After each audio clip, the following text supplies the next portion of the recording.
Hello guys, welcome back to Adventures of This is my Mortal Realms experience. I don't know what I'm calling these yet. I'm kind of starting to record them and then I'm going to edit them together and get them up soon. I need to get a little bit ahead of what issue is out at the time. Hopefully autofocus isn't going to ruin everything in this, because I noticed it was a little bit blurry on and off in the last one, as well as right now it looks a little bit on and off, but it's a little bit hard focusing when I'm bringing things up to the camera and then it's out of focus and I've got to reach across, and hopefully autofocus will work well enough. But we're going to be looking at issue 2 of the Mortal Realms subscription. And that'll be this week's video, so hope you enjoy it.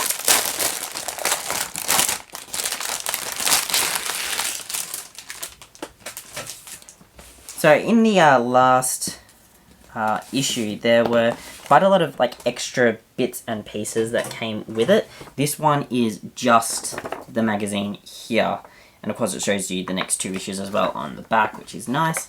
But for the most part, there's a lot less in this issue, because it's the incentive for all these sorts of things. They give you something really good in the first one to get you started, and then they kind of back as it makes it a little bit more expensive and all that. But it's not too bad. I just had my light die. Let me go change that. And I'm back. I didn't realise how flat the battery was going in my light using a LED light thing for a workshop sort of thing, but hey, that was unexpected. But yeah, they give you a lot of stuff in the first issue to get you enticed, and then they obviously cut it back. There's a lot more reading material in the first pack as well. I guess that's the other thing to take into account, is as it progresses through, you'll find that it might have less reading material or additional materials here and there depending on what they send you each week. But this one looks interesting. So issue 2, it's focusing more on the Nighthaunt here, the Wrath of Nagash, painting Nighthaunt miniatures, and Mirmorn Banshee's attack. So that's the 3 points of this magazine. So it's got information about Nagash here, which is pretty cool. The lore relating to that character and the story relating to that character, which is pretty cool. A little bit of history about the Soul Wars on this page. We've got Battle of Burning Skies. So it talks about a battle there, that's pretty cool. And then there's a how to build for the Mirmorn Banshees, which you get here, which is pretty cool. So this is, looks like 4 figures. So in the first set, it was 3 Stormcast Eternals and then 10 Nighthaunt dudes.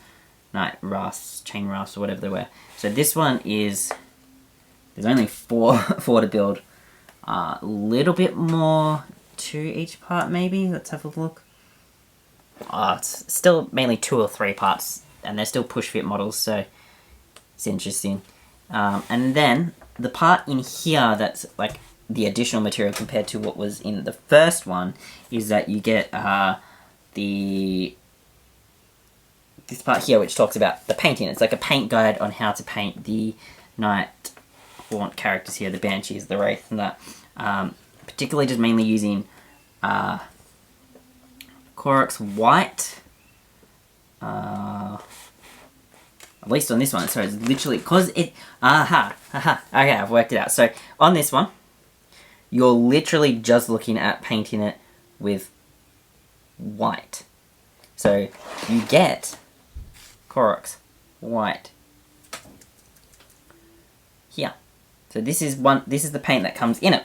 And you also get the starter brush from Citadel as well. So what you can do is you can literally get all of the Nighthaunt. There we go, that's looking a little bit more white. It's looking quite grey. You can get all of the white painted onto these figures. And then I'm assuming in the next issue, because you've got the Retributor Armor and Stormcast Eternals, those dudes, this one you kind of base coat with the white. That's all done. It's white. So I'm still going to prime before I do it, and then paint over them with white, rather than painting straight onto the plastic that it comes with. So I'm going to prime it with my spray paint, do a bit of that, give it a little bit of shadow so I can see where I'm going to shadow and highlight and all that later on.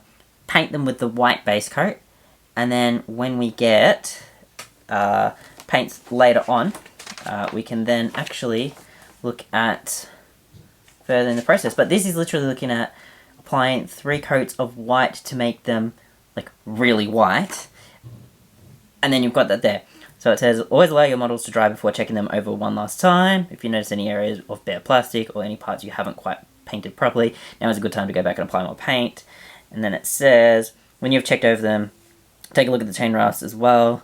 There are more of them, and they have a lot of hard to reach areas because they're obviously smaller and there's like little bits like flipping off them. If you need to repaint the models, make sure your models are dry before you repaint them. So it literally just sets you up to paint them white. So this is kind of what I was talking about with going through each of these issues. I'm going to make them and paint things as it tells me to do it. This has told me to go and paint all of my models that are from the Nighthaunt from last time, plus the new models that I get in this series, in this issue. So in this series, what we're going to be doing is literally following that paint guide. It's told us to paint it this way, so we'll do that. Next week, it looks like we're going to be painting some of the Stormcast Eternals. And then the week after that, so issue 4, so in my next delivery that I get, it's going to give me a Nihilach Oxide. I don't know if I pronounced that right or not, but you can see on the back, it tells you what's coming in later issues. So you get a large battle mat, but you also get the it's like a bluey, greeny sort of paint. And they use that as like the ethereal sort of glow to them. And you can see definitely on the front here, like they've got the white that we've got in this one, but they've also got like this bluey colour on there. So we actually get that, not in issue 3. So issue 3 is here. I've got that already. So this one's so that's cool. It goes between Stormcast Eternals and the Nighthaunt in terms of giving you the paint and that. So you slowly, paint these guys. You've got the base coat sort of done with the white. Then go and work on your Stormcast Eternals. Come back, work on your Nighthaunt when you get the next lot of Nighthaunt figures. It actually worked really well. Issue 5, so just looking at this. So issue 4 goes back to the Nighthaunt. Issue 5 goes back to Stormcast Eternals. Although I believe you only get a single figure in that one. So it's slowly going to introduce the paint, and I can slowly add them. So if you're interested in that, please subscribe and follow along with me. It is a learning experience. That's really all it is.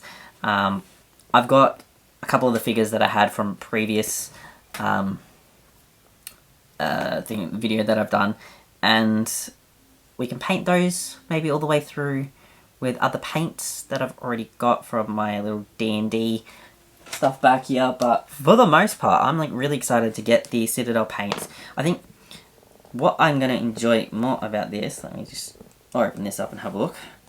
So I haven't actually had, it really needs a good shake. So they've got the little lip up the top where you can put your brush in there as well. I'm looking forward to that because the, can you lock that in place? That's cool.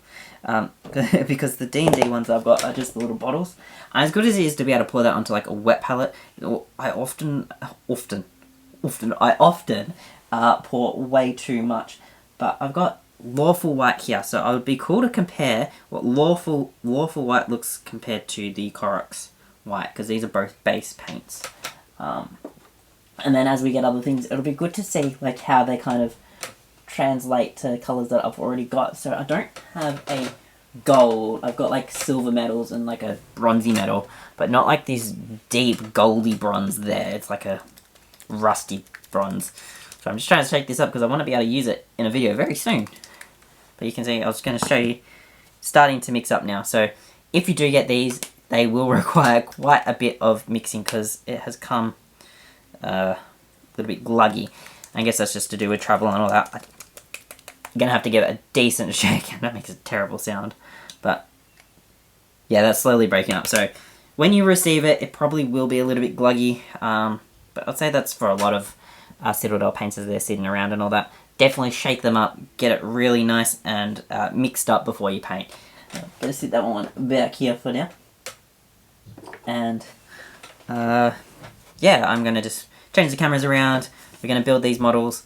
There's only 4, so this video won't be as long. And then we will look at painting them as well in this video.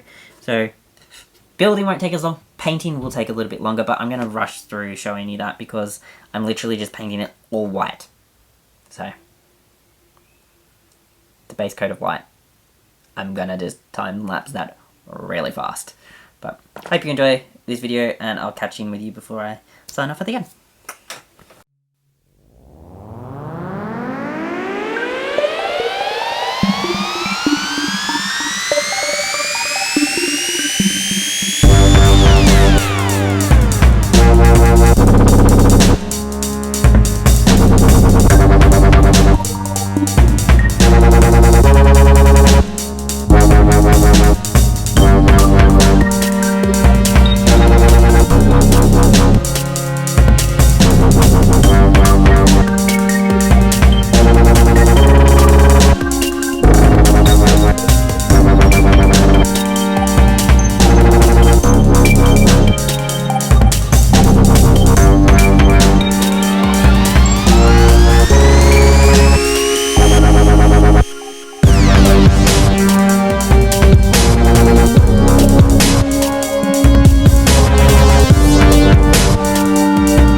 So I've just finished the model process of the miniatures, so we've got them together, glued them all there, so I'm going to let them dry tonight, and then tomorrow I'm going to take them out and give them a bit of a prime. Kind of showing them off as we've been going. So I'm going to prime those, and I'm going to prime the Nighthaunt from the first issue as well, which will be good.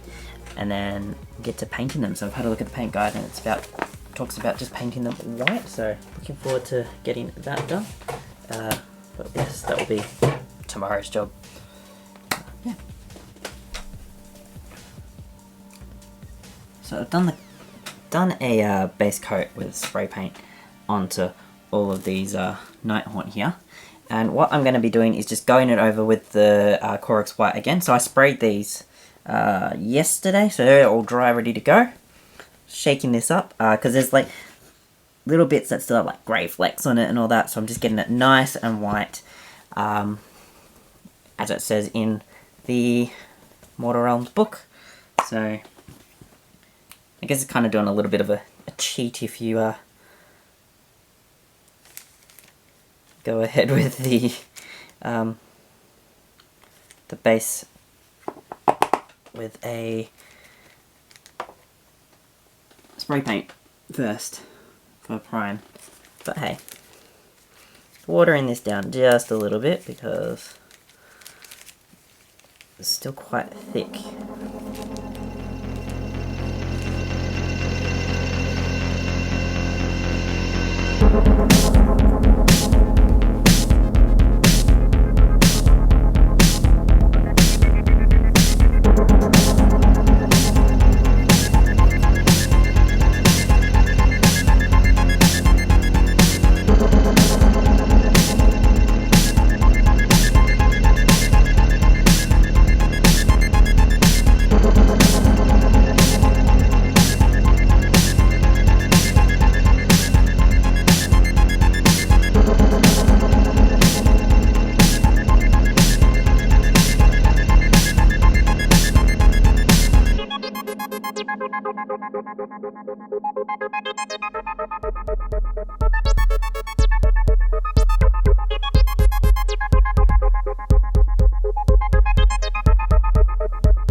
Okay, so I've just finished doing the, well, I guess second base coat to these figures. Almost done. I've noticed one dot that I've missed right here. So there's a few things that I've taken away from this. I guess it is a little bit harder because I have I did a spray base coat as well as a brush base coat. Things to take away. The spray that I used was the Vallejo, or Vallejo, however you say it, white base primer.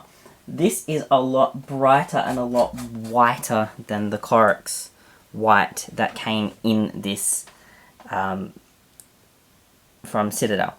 And I say that because you can see on my models that there are spots that are a little bit whiter than other spots.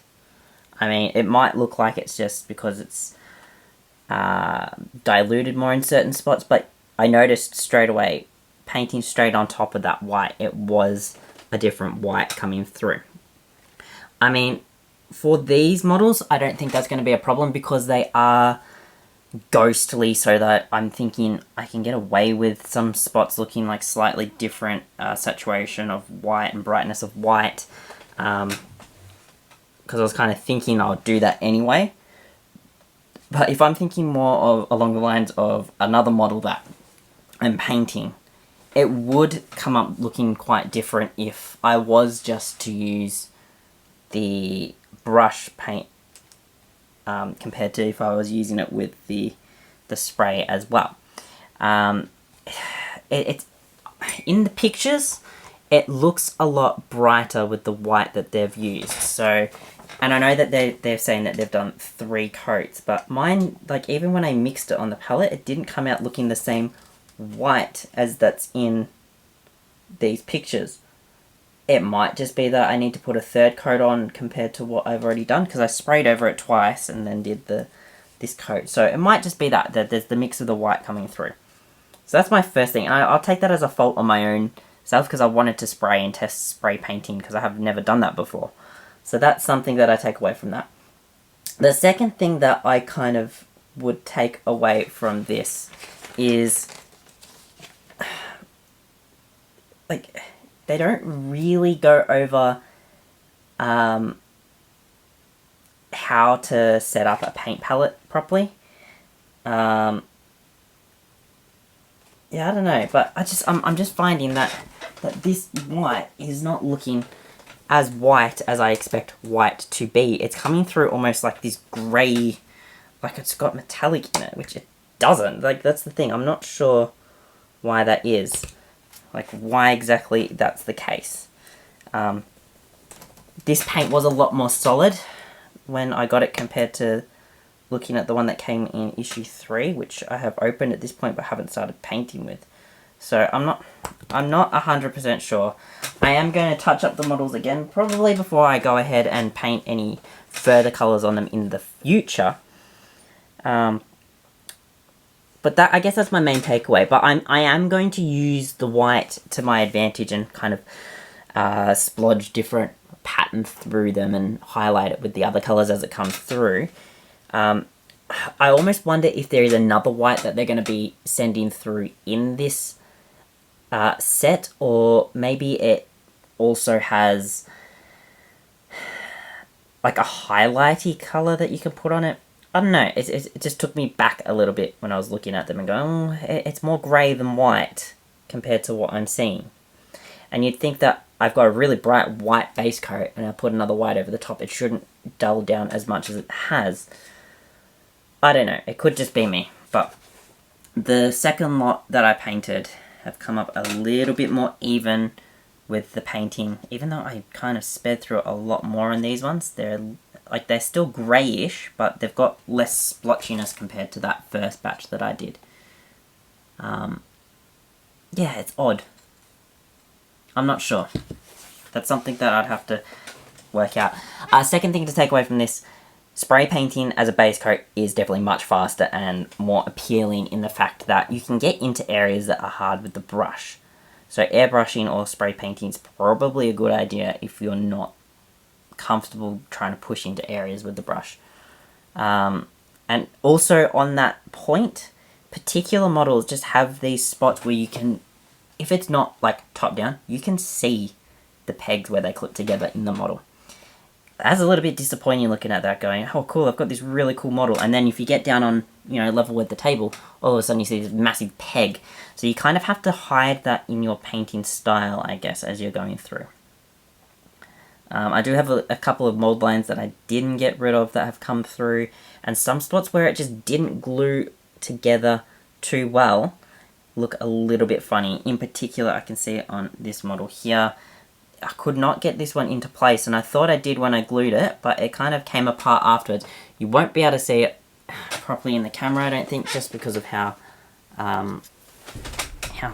small this is going to be, but let's have a look if we can fix this up. To have a look, let's see. Oh, that's as good as I'm going to get. You can see that line going down there. So it separated during the drying process of the glue, and now I've got that line down there. But I don't know, it's something that we can work with. I'm just going to do a quick close-up using this other camera just to show you how they're looking. I mean, through the camera they're not too bad. They're just not as white as I thought they would be. So I think that's kind of what's got me a little bit perplexed, because the guys up the back there, I don't know if they're going to focus or not. My focus ring doesn't seem to want to focus at the moment. Why are you not focusing? So you'll see here. Oh, it doesn't want to focus. Yeah, they're all looking good. Comes up better in the camera than I'd expect anything else to, but in eyesight you do see some more of those details come right there. But the guys up the back there look whiter than the ones I've just put that coat on. But hey, that's just something that I'll work with. Like I've been saying, this is like a learning experiment for me. I'm going to be going through, and as I do different models,